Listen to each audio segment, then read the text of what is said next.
Assalamualaikum warahmatullahi wabarakatuh. Di video kali ini kita akan belajar meremote server menggunakan protokol SSH dengan tools PuTTY. PuTTY ini yang sering digunakan oleh teman-teman sistem engineer untuk melakukan remote server.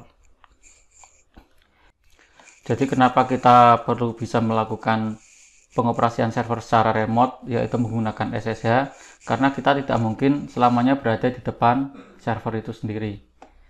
Jadi saat kita mengoperasikan server kayak gini langsung itu, ini kalau misalkan di realnya itu kita langsung berada di depan server itu, di depan fisiknya. Kalau di sini berarti di VirtualBox-nya kita langsung bisa login, klik kayak gini, terus masukkan password. Itu kalau di realnya itu kita benar-benar berada di depan fisiknya server tersebut. Padahal kalau misalkan di server yang udah production itu servernya ada di data center dan kita nggak mungkin berada selamanya di dalam data center itu. Kita mengoperasikannya itu secara remote. Nah, protokol yang digunakan itu menggunakan protokol SSH. Toolsnya yang paling banyak digunakan adalah kalau misalkan kita pakai Windows itu PuTTY. Nah, ini servernya udah nyala. Kita download PuTTY dulu.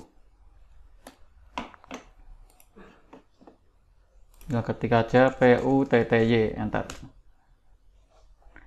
Nah, ini yang paling atas, klik di sini, tinggal pilih ya, pilih yang MSI Windows Installer.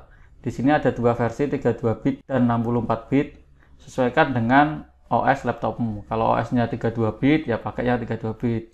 Kebetulan punya saya ini pakai yang 64 bit, jadi downloadnya yang ini.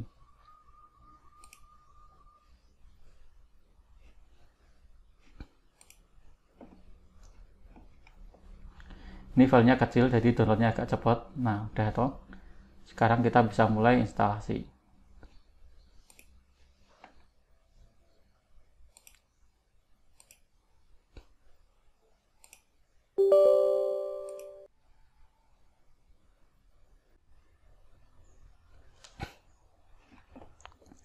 Ini udah selesai instalasinya. Ini udah selesai instalasi PuTTY-nya. View readme file ini di uncheck aja, klik finish.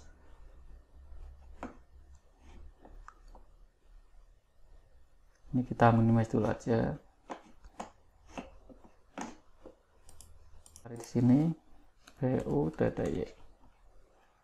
Nah, paling atas diklik aja. Ini tampilan PuTTY.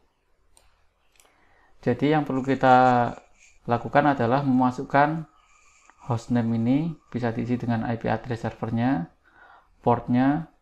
Kalau kita pakai SSH itu portnya defaultnya itu 22. Nanti tinggal klik open gitu aja, terus masukkan user sama password. Oke, sebelum kita pakai PuTTY-nya, kita cek dulu service SSH-nya itu udah nyala apa belum. Kalau di CentOS server ini biasanya udah langsung nyala. Kita cek di sini caranya. Application, System Tool, Terminal. Sudo dulu biar kita bisa melakukan cek service. Jadi kita harus masuk super user dulu. Sudo masukkan passwordnya. Cek service SSH dengan cara jalankan perintah systemctl status sshd, enter. Pastikan seperti ini hasilnya aktif dalam kurung running, itu artinya SSH servernya udah jalan. Di sini ada keterangan portnya adalah 22. Jadi kita bisa langsung remote ke sistem. Untuk meremote ini pakai user yang saat kita instalasi itu kita create user yang selain root itu.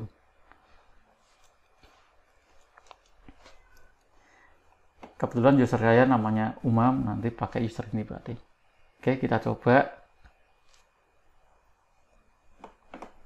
Buka lagi PuTTY-nya. IP server 192.168.56.11. portnya default 22, klik open. Nah, tampilannya kayak gini, tinggal masukkan username-nya, password. Oke, jadi kita udah bisa mengendalikan server dari klien, karena putih ini posisinya berada di Windows yang statusnya adalah klien. Ini ibarat di sistem production, servernya itu ada di data center, nah kita mengoperasikannya itu pakai putih ini. Di sini kita bisa melakukan apapun yang bisa dilakukan di server secara remote. Jadi melakukan instalasi software, konfigurasi, dan sebagainya itu idealnya adalah nantinya pakai putih ini, nggak langsung di server. Kita juga bisa melakukan shutdown server dari sini. Kita cek untuk membuktikan bahwa servernya ini udah kita remote ya. Jalankan aja perintah power off. Pastikan kita udah masuk ke super user dulu. Ciri-cirinya ini udah ada apa? Pager atau crash. Kalau belum, jalankan perintah sudo su. Karena kalau kita belum masuk super user, kita nggak bisa mematikan server. Oke, langsung aja eksekusi perintahnya. Nah, langsung kayak gini. Kita cek di sini, di server yang kita remote, dia proses shutdown, mati.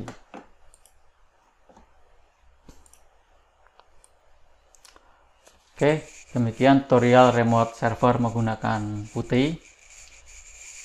Nanti kita lanjut dengan tutorial berikutnya. Jangan lupa subscribe channel ini. Terima kasih. Assalamualaikum warahmatullahi wabarakatuh.